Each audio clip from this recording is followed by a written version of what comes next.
entrepreneurship is as much about the wins as it is about the failures. It's as much about the challenges as it is about the opportunities. I'm Amy Jo Martin. Welcome to the Why Not Now show.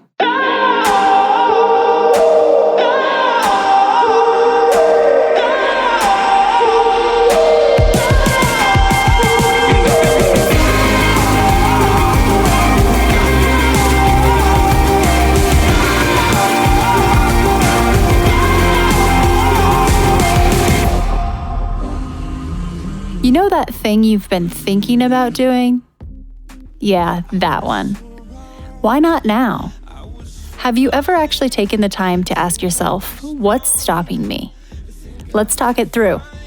This is your chance to give that idea the attention it deserves and take action.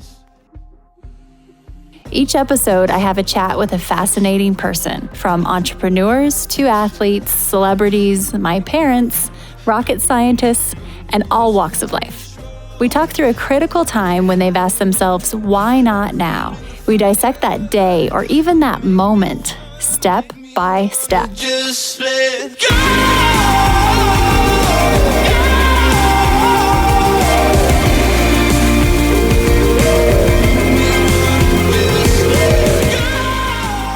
Today we have Farryn Weiner on the show. She's a digital pioneer and creative wizard, really. She is an award-winning marketer, and her resume is extremely decorated. So she has Michael Kors, jet setter, recently the head of marketing for a fast-growing company called Sweetgreen. And it was recently that she asked herself, can I be successful and happy at the same time? Can I be both? Success, she's definitely checked those boxes. And she's been the Forbes 30 Under 30 and all of those, awesome titles and notable ways to be recognized. But she wanted to know, could she be happy at the same time? And she set out to figure that out. She set out on that journey. I asked her what was a sign that, some of that joy was missing, or maybe a lot of joy was missing. And one of her key indicators was she wanting to jump out of bed in the morning and go about her day, or was it the opposite? And so that was one of the key signs that had her start thinking about, wait, can I be both? Can I feel the joy but also the success at the same time? And Farryn is extremely honest in how this all went down and the process of exploring how to find both. She talks through her first few moves, leaving the corporate world, leaving the fancy job resume, and starting something on her own, and how that went down. It didn't go as planned at all in the beginning, the first time around. But she eventually stayed true to that goal of having both. And she's in a much different spot today. So she talks it through, she shares the details, and this conversation it is extremely valuable in my opinion, especially for anyone who's kind of in the same boat and thinking the same thing. Farryn shares her decision-making process and the filters that she has for everything she does, and how she's stayed true to these 3 specific criteria that has helped keep her on the right path and helped her kind of correct course at times. She is the founder of Farrynheight, which is, first of all, you have to go follow on Instagram, Farrynheight. It is definitely setting itself apart from the pack. I mean, Farryn's vision and creative genius is pretty special, so you will see what I mean as you follow along. She has clients who she loves working with, and they're growing quickly. Started from nothing, started from scratch out of her apartment in New York City, and it's a pretty amazing story that's still unfolding, and I appreciate how candid she is about the reality of the situation. She's been able to, start to answer that question. Can you be successful and happy at the same time? And the answer is yes. She's doing it. And it's a step-by-step thing, but she talks through what that looks like for her. And everybody's formula is different. Are you ready for change? Or maybe you're already in a season of expansion. As we embrace this new decade, are you ready to take action on your own Why Not Now idea? Maybe that means starting the company, launching the podcast, writing the book, or doing more public speaking, injecting your why into what you are doing. At the end of the day, that is exactly what creates connection. And connections convert. My life work is to help guide women through this very stage in their life. I do this through the Renegade Brand Bootcamp. It truly is the career love of my life. The reason I love this program so much is because I'm able to create a mosaic, a collection of like-minded, like-hearted, driven women who come together to level up. They learn the renegade mentality directly from me, and I share everything I've learned over the past 20 years in business. It's equal parts education, collaboration, accountability, and community. We are accepting applications for our 2020 program, and you are welcome to go check everything out about the program at renegadebrandbootcamp.com. And as a very first step, just sign up for my 5-day email series. I uncover all of the questions about the bootcamp and help you understand if it's right for you. We've had some incredible women come through the program, and you will hear from them as well. You can check out the curriculum, the structure, the vibe, and everything in between. Many years ago, I went to Mark Cuban and asked him for investment advice. I thought I was going to get some real estate or stock market type of advice. Instead, he said, invest in yourself. Invest in your own growth. Invest in yourself. Bet on yourself. This is the best ROI you will ever find. If you're at that point where you are ready to take action, head to renegadebrandbootcamp.com. We tackle the most taboo topics on the Why Not Now show. Oftentimes, you're hearing guests share things they've never shared before. In the spirit of things we don't typically talk about, you should know that the Why Not Now show is supported by Poopery, the original before-you-go toilet spray. It's magic. My friends at Poopery have literally taken the smell out of you-know-what. This pure blend of essential oils stops bathroom odor before it begins. Visit poopery.com, and Why Not Now listeners get 20% off with code WHYNOTNOW. That's all one word. And you can hear the story about Poopery in our interview with founder Susie Batiste. That's Why Not Now episode 28. Poopery is also available at Bed Bath & Beyond.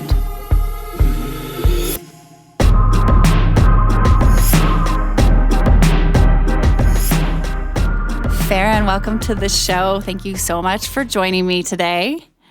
Thank you so much. I'm really excited to be here. I am too. So much. I've been looking forward to this, and we'll hop right in as we do. Can you tell me about a time when you had a big decision to make and you asked yourself the question, why not now? So for me, I think that the answer to why not now was actually more of an emotional feeling than it was a critical decision or milestone. I had been working in the world of marketing for almost 15 years. I had worked for fast-paced, high-growth companies, had had an incredible ride, but I was really, as I got into my 30s, asking myself this question of, can I be both successful and happy? And happiness was something that hadn't really come to my mind. Like I had never really thought about it as it related to my career. And I was so incredibly grateful and lucky of the experiences that I had and the journey that I had been on, but I was really lacking in this sort of emotion, like feeling happy every single day and not just feeling stressed or accomplished, but really like, am I feeling joy? And the moment for me of why not now was making the critical decision to lean into this challenge and try and seek happiness. That's a biggie right there, isn't it? It's scary, I imagine, just the decorated resume that you have with the brands you've worked with and your ride, and then having that thought and being willing to actually explore it. So tell us, keep going, fill us in. Yeah, well, sitting down and saying to myself, can I be both successful and happy? And what does happiness even really mean to me? And I think that when you're in this sort of situation, as you mentioned, where you have a job that you love and cherish, you're being challenged every day, you're surrounded by brilliant people that are really pushing you, asking yourself this question of why aren't I happy is sort of really a big answer. And so for me, I started my career out really first and foremost as a storyteller. I was a writer, I was a photographer, and I thought that I would really more than anything be like a travel writer that worked for National Geographic. And I actually interned there in my early 20s here in New York while I was at film school at NYU. And I kind of kept pushing myself and really ended up actually in grad school studying global media and how technology was changing the way that we were telling stories. It was right in the early 2000s where you no longer needed a record label or a book deal to publish. You could create and share your creation with the world. And I was really fascinated by how that was sort of changing and blurring the lines globally. And really what that led me to was social media. And I ended up at a company called jetsetter.com in the early 2000s. We were a travel platform under Guild Group. And it was really the first time where I took this idea of storytelling and publishing, bringing it out to the world and put those two together, and ended up being the person that kind of grabbed at the gold and said, let me take on these new forms of media as they're being developed. I was, on Twitter the first day it launched. When Facebook opened up its API, I was the first person to be in it, at the company. And it really sort of, what that role did was it transitioned me from a storyteller to a marketer. And I think as a marketer, I've always taken this path of being story first.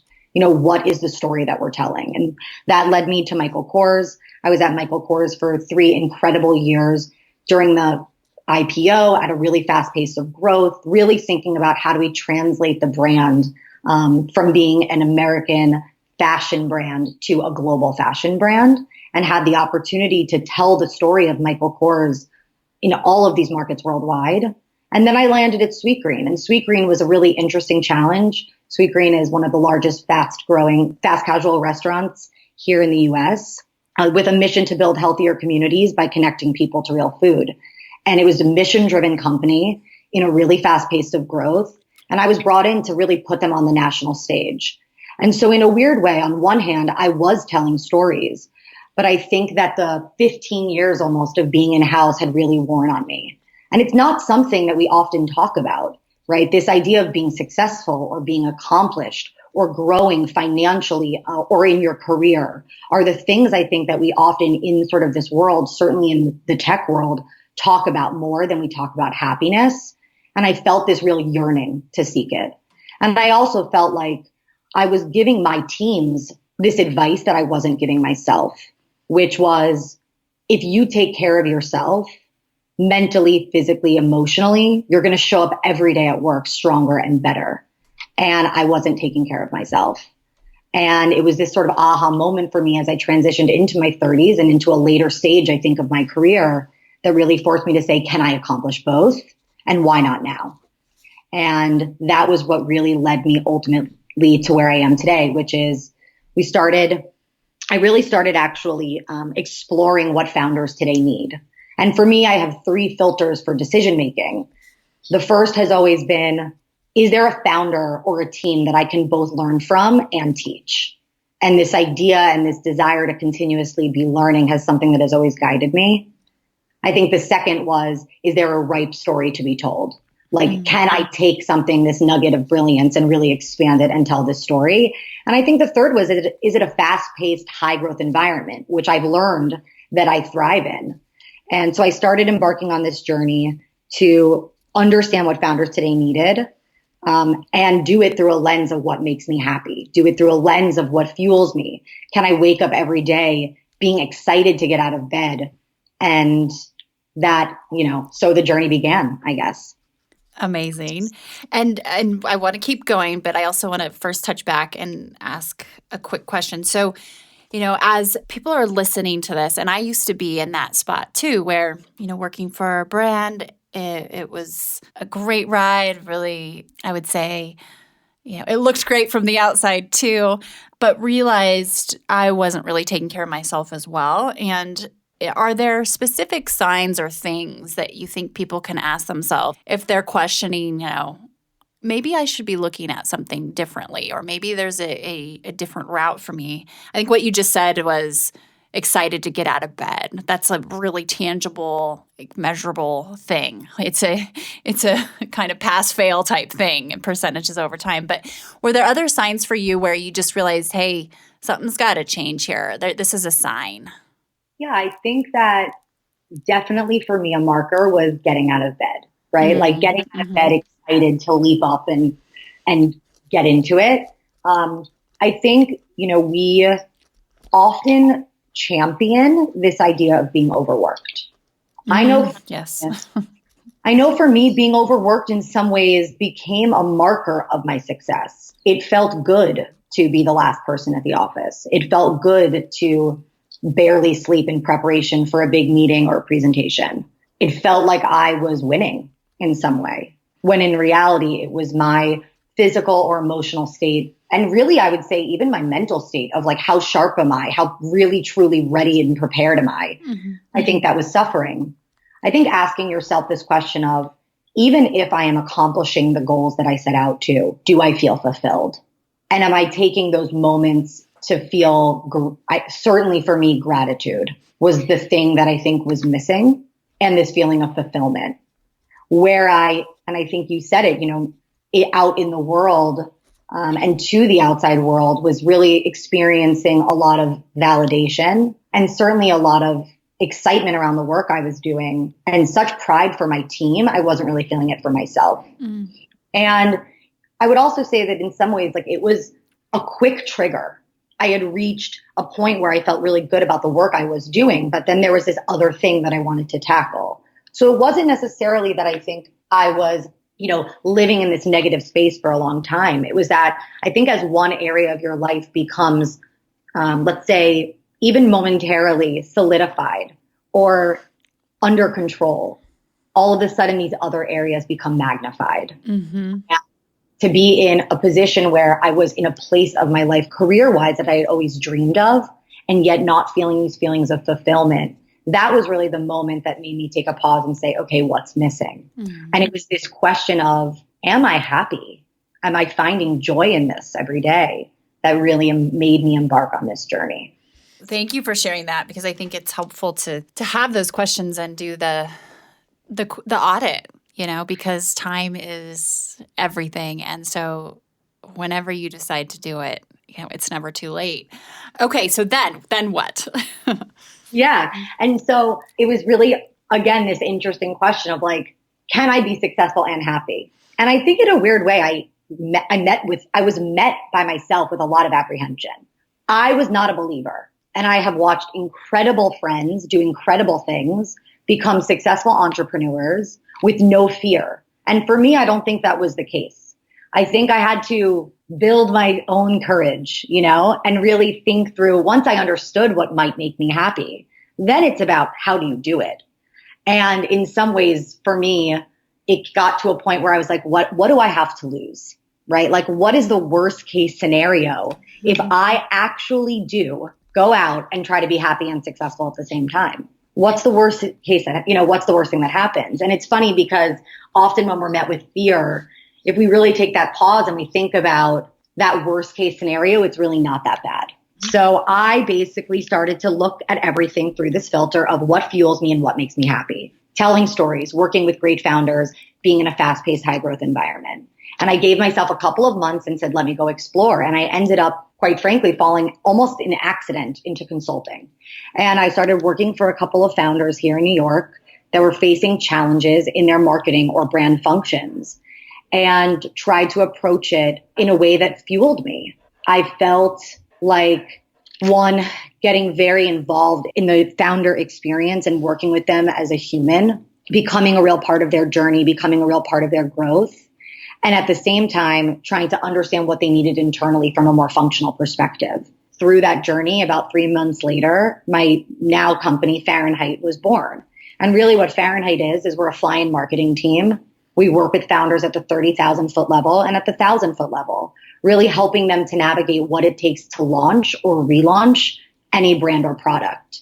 So if you think back to my filter for decision making, fast-paced, high-growth environment, we're working predominantly with startups who are in their nascent stage of growth. Is there a founder that I can both learn from and teach? So working with founders who are on a journey and who are on a mission, and being able to collaborate and share ideas and be a partner and a thought partner to them as they're building their businesses and bringing their brands to life. And is there an amazing story to be told? Well, I'm working today on 10 different brands in 10 different industries with 10 vastly different stories. So it's almost like the ultimate dream. And I think the real moment for me of clarity was when I started doing this work. I was literally jumping out of bed in the morning. And you had asked that question before, like, what are the other markers? I think I say this to my team on a regular basis, like in the middle of the day, I'll look at them and be like, how much fun are we having? And years ago, I had seen at this event called the Cherry Bomb Festival, I had seen Ina Garten speak. And she talked about, will we have fun, as a question and a filter for decision making that internally her and her husband use to decide what they should do or what they should not do. And she's a star on the Food Network. She's written many cookbooks. Her and her husband sort of have this relationship that all of her fans admire. And I watched her during this event. And I think that was the first moment that it really dawned on me that you could potentially do both. It really was this incredible aha moment that I think stayed with me. And I've often thought back to now, because now that I'm having fun, I totally understand what she's talking about.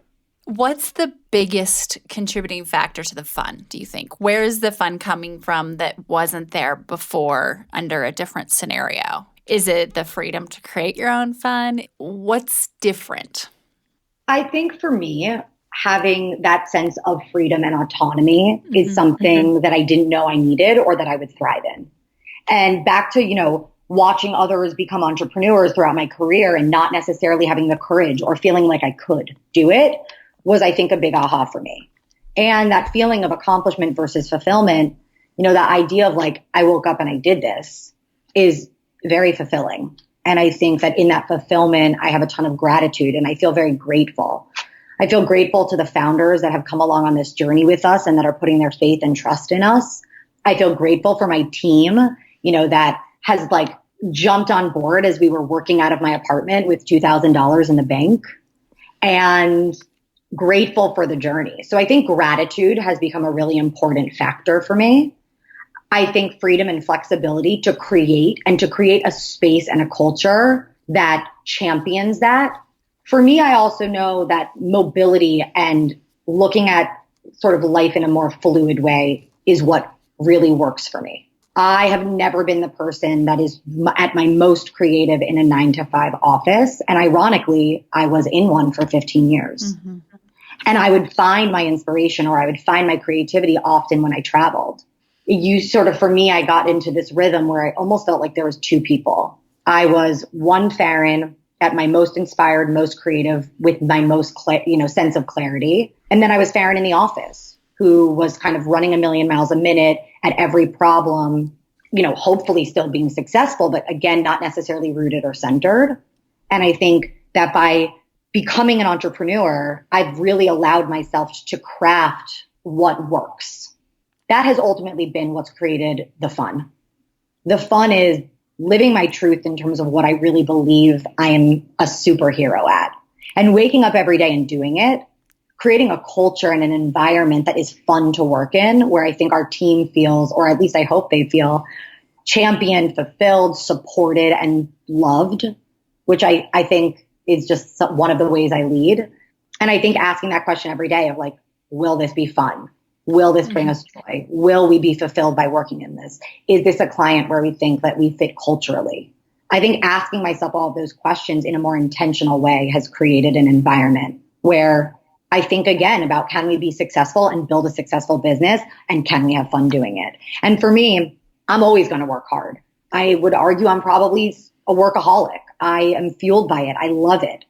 And so if I'm going to do it and I'm going to spend most of my time with my team, with founders, I better have fun doing it. We're going to take a quick break and we'll be right back. Heads up, everyone. Just a quick update on the Renegade Brand Bootcamp. We are open for enrollment and the dates are listed on the website for the next program. This is the 2020 program, and I am so excited. You can head to renegadebrandbootcamp.com for all the information. And the good news is it's early bird.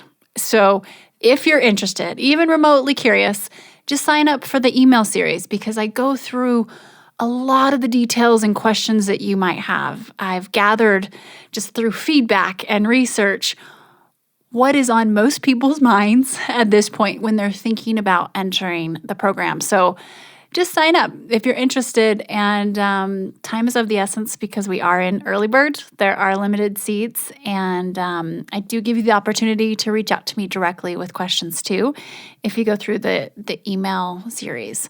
So renegadebrandbootcamp.com is where you will find everything and be able to learn about the experiences that previous graduates, the alumni, have had. And we have an FAQ as well. So head to the website if you want to learn more.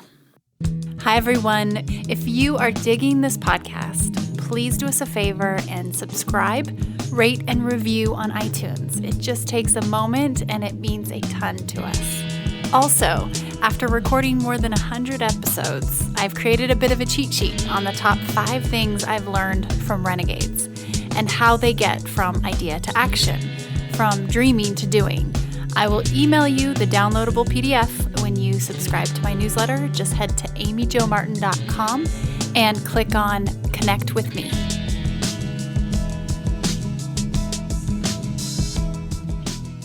Okay, so here you are, and you've decided to get as brave as possible and seek the combo of the success and the joy.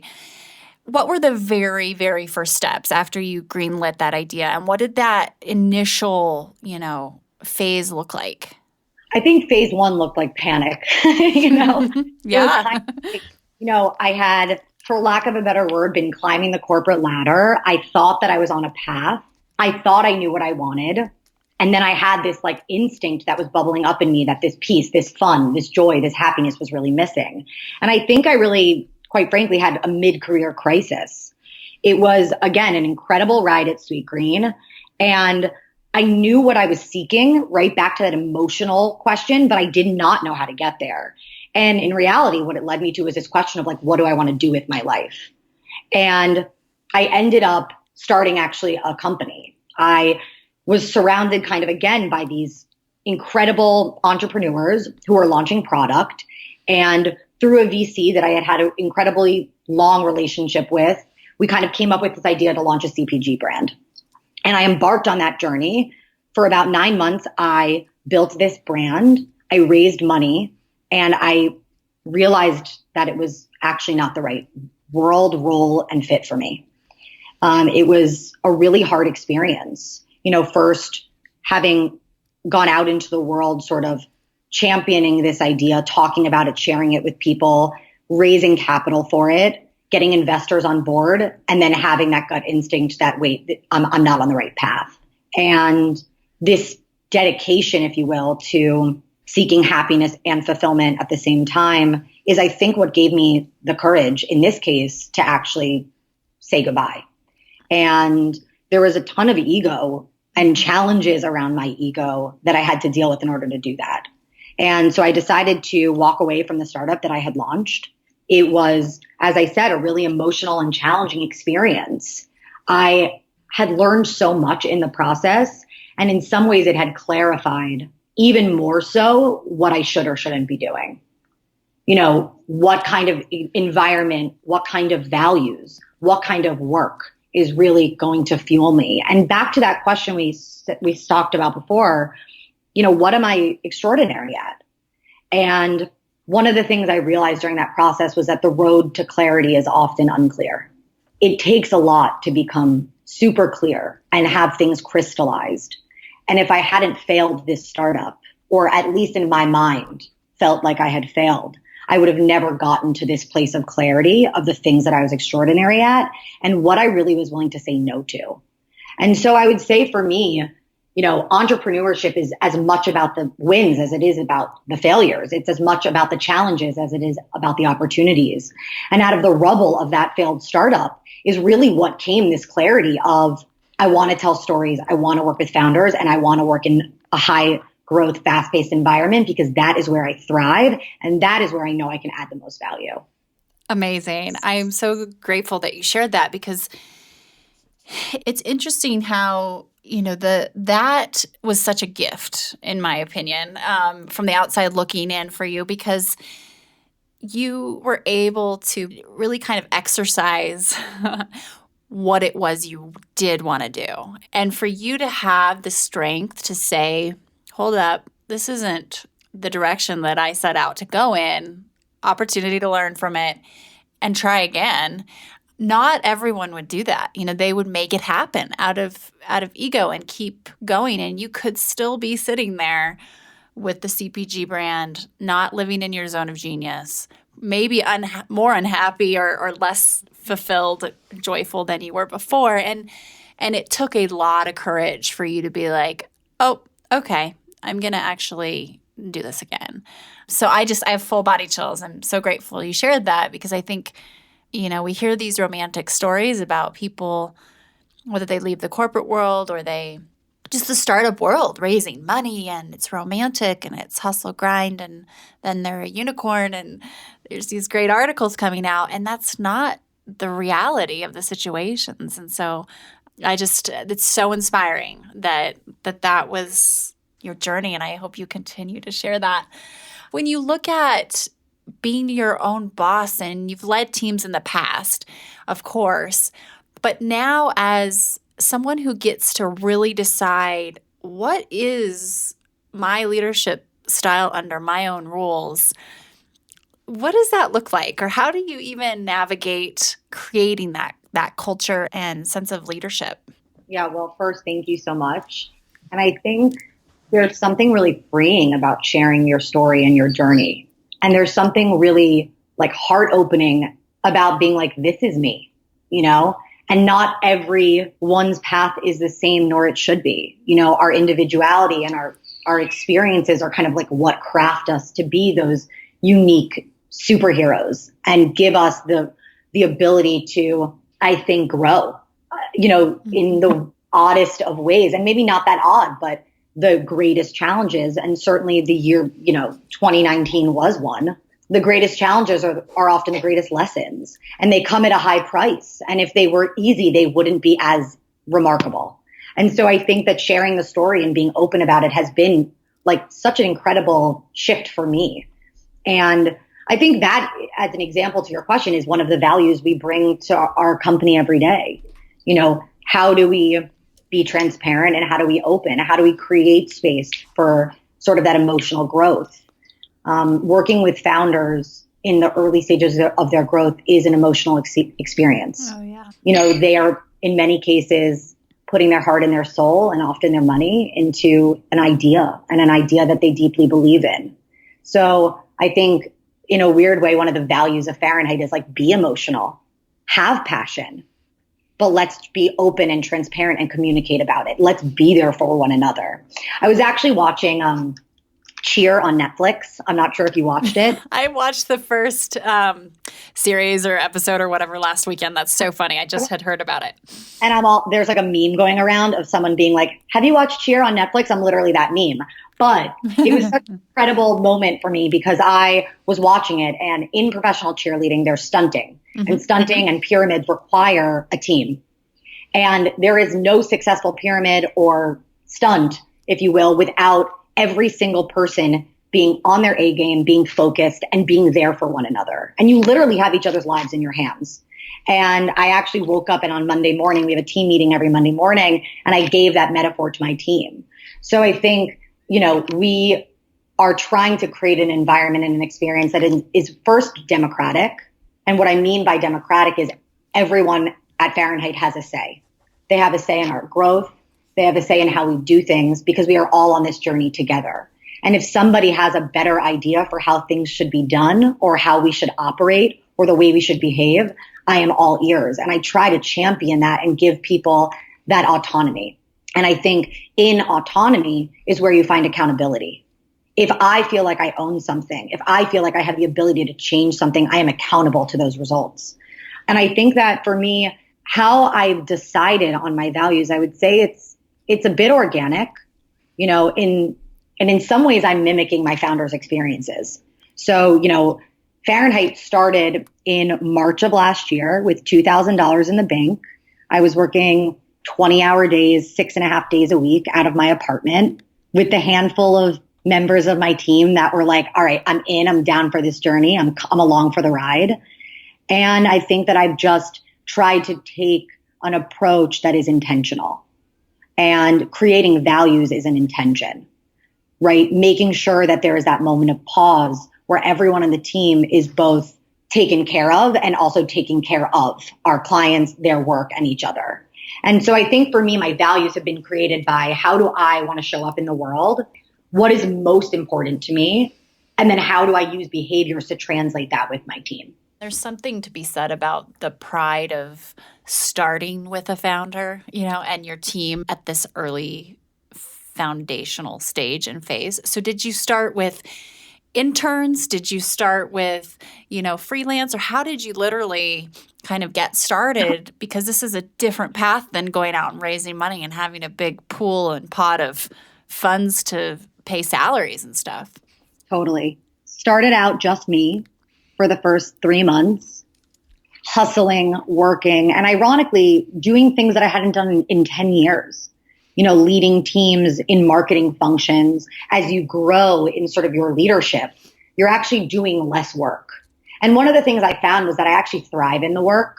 One of my old mentors and bosses once said to me, stop acting like a director. And it was at a later stage in my career. And what she meant by that was sort of step into your leadership. You can't do the work and lead. And so I think as you grow in your career, more and more of your time is around coaching, mentoring, leading, hiring, teaching, doing strategic work. And I found myself at the dawn of Farrynheight doing things that I literally had not done in years. I had to call older employees of mine and be like, hey, how do I do this? The most granular of marketing tasks. And I took on 3 clients. And somewhere in the middle of the third, I said, okay, this is too much.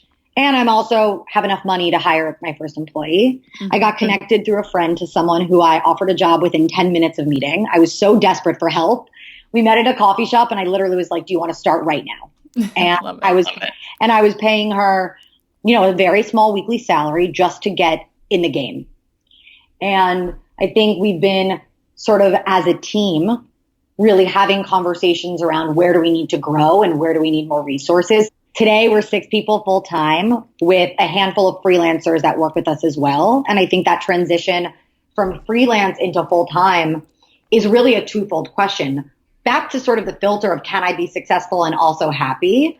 I think I try to think about what is going to help make the company successful. Can we remain profitable? Can we afford another full-time employee? Like really tactical, technical questions that as a founder, you have to ask yourself, looking at your revenue, looking at your margins. And in a service business, that's also and often really complicated because, you're working with clients, their timelines shift, their budgets shift, all of a sudden it impacts your business. So being really thoughtful from the successful framework and then happy, which is this person adding value? Are they a member of the family? Does the rest of the team enjoy working with them? Do they add to our culture? Can they make an impact on our founders? And that's really what's led me piece by piece to adding people to my teams. And not having venture money, which in the past I've had at every organization I've worked for, it's both a blessing and in some ways a curse, right? I think the blessing is that we have 100% freedom to grow and build and change and shift and work with our founders in really any capacity. And sort of this mentality of we support early stage founders, with that mentality has to come an understanding of their path and journey. Often they need us to jump in. And if we are independent and autonomous, sometimes we can make concessions and say like, we're here for that founder. Let's jump in. Let's do the work. Who cares about scope? Often in some ways against the successful side. But it is fulfilling and it makes us happy to be able to make an impact. And I think it's deeply rewarding for our team. And so I think it's this looking at things from two-phased approach of how do we drive a successful, profitable business, which today we are, and how do we grow at a pace that is meaningful. And to your point about, let's say you're way outside of scope, but you are doing what needs to be done, that ROI will come down the road, right? I mean, there's there's an investment you're making and you're developing results and relationships that will continue to pay the dividends. First of all, congratulations. When I reached out to you to chat,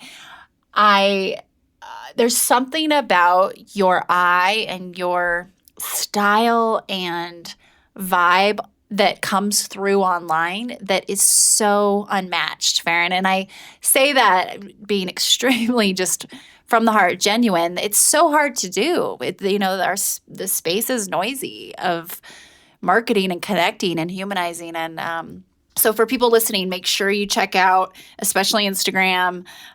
Is it just at Farrynheight? Farrynheight is the company name. You'll see exactly what I mean. So if you're looking for some inspiration, like definitely do it. As a marketer and growing up in very classic branding and marketing world, I really appreciate, you can see you're living in your zone of genius. It's tangible, and we haven't talked in a long time, but it's fun to reconnect and see that. So yeah, props, major props. Thank you. You have me blushing over here. And I think that, that really comes from finding your North Star. I'm in my mid-30s. It took me a while to get here. And success and happiness or fulfillment or being inspired or waking up out of bed, jumping out of bed every morning, like eager to get to work. I think it hasn't been an easy path. Mm-hmm. And I think that finding the thing that really fuels you can center you in a way that is palpable, right? In a way that you can feel through Instagram or through the internet. It's an energy. And I think that when you find it, you can call it many different things, but when you find it, hold on to it. Mm-hmm. And I think that when we talk about the values or the growth of our business or where we're going to go, really understanding that if I hold true to that, if I hold true to my truth, if I hold true to the things that fuel me, I'll actually be more successful has been one of the greatest unlocks for me in my life. Yeah. And huge. I think, it's huge. And I think, it's funny how now I look back and I'm like, what was I waiting for? What was I afraid of? And I actually have a dear friend who you and I know. It's actually the person that introduced us, who for many years has been saying to me, start an agency. And I've always been like, you're crazy. Like, why? Uh-huh.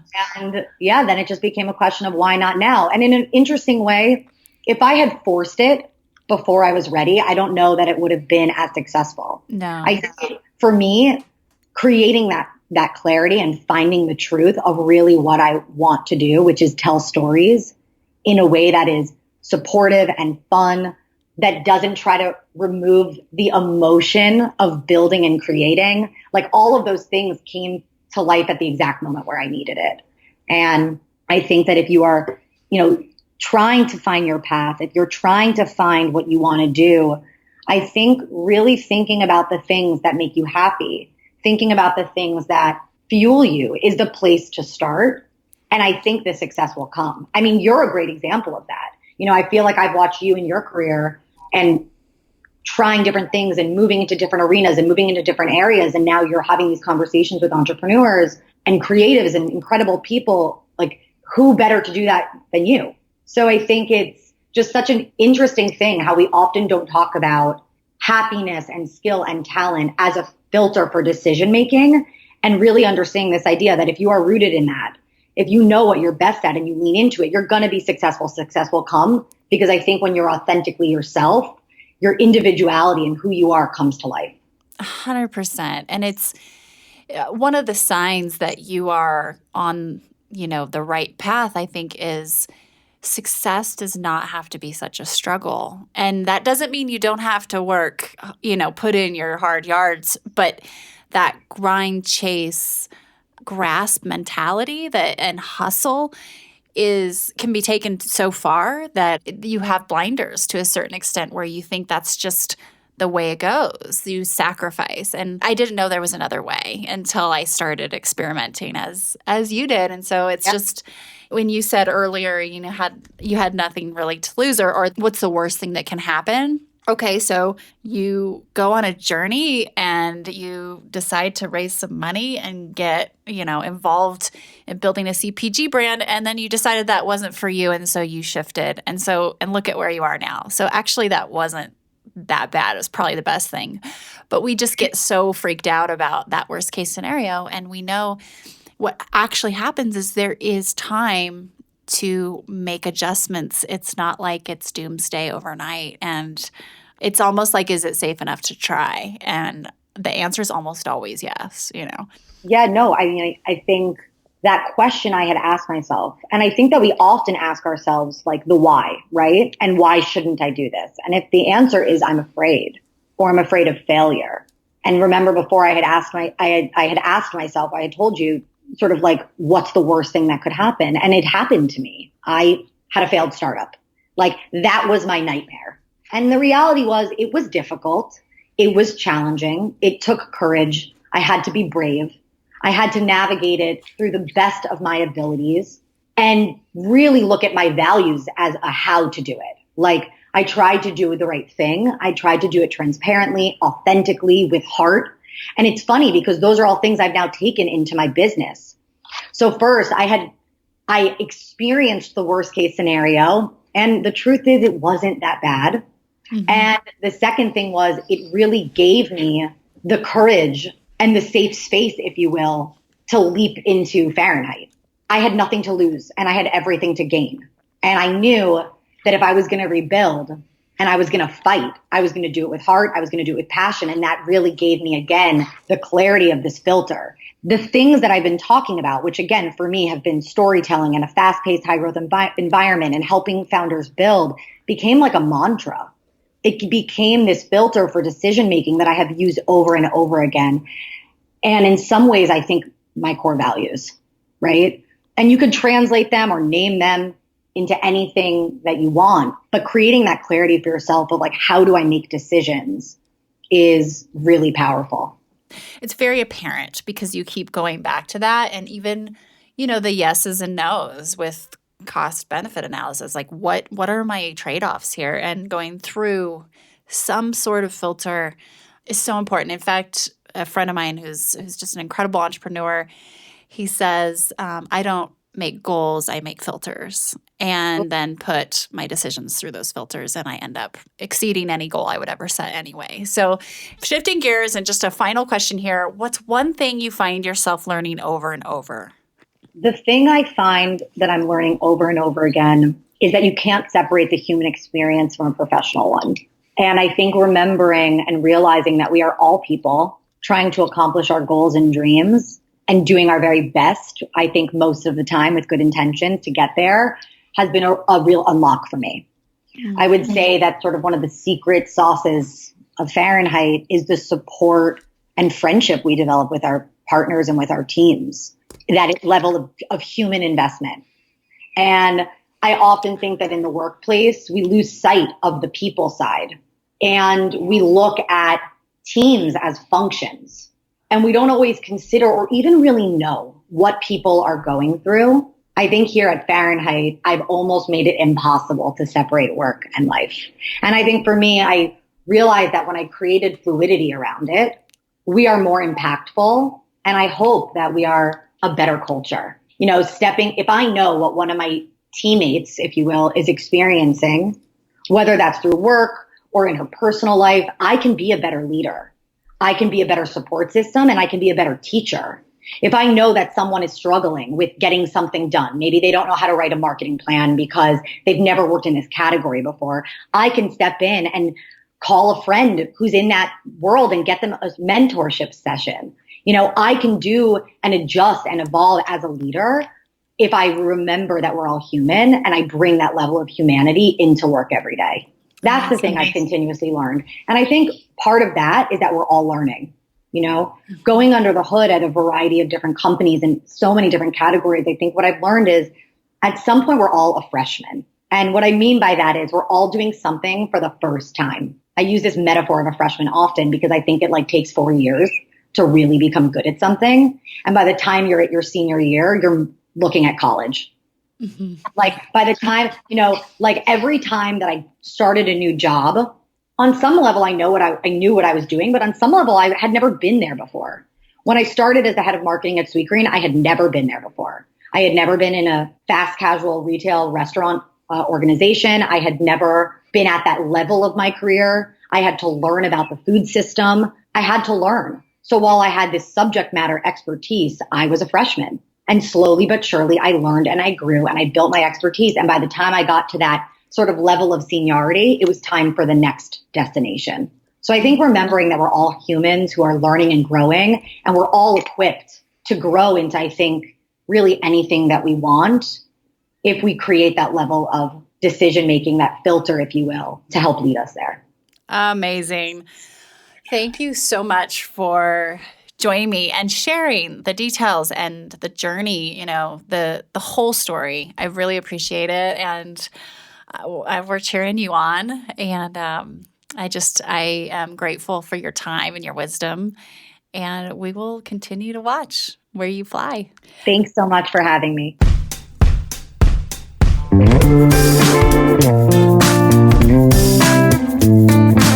Hey everyone, thanks for listening to the show.